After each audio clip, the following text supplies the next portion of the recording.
Hello friends, in order not to buy a new holder, which over time sank and does not return to its original position, we need to disassemble it, as this. Then there's a spring here. Now I show. One end attached here. The other end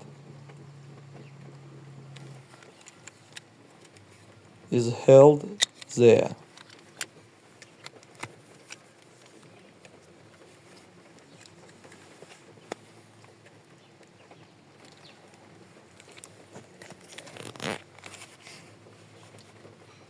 Here.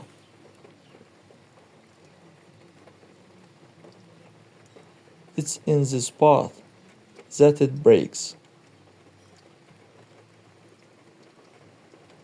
Therefore, we apply glue to this part and the handle will be like new again.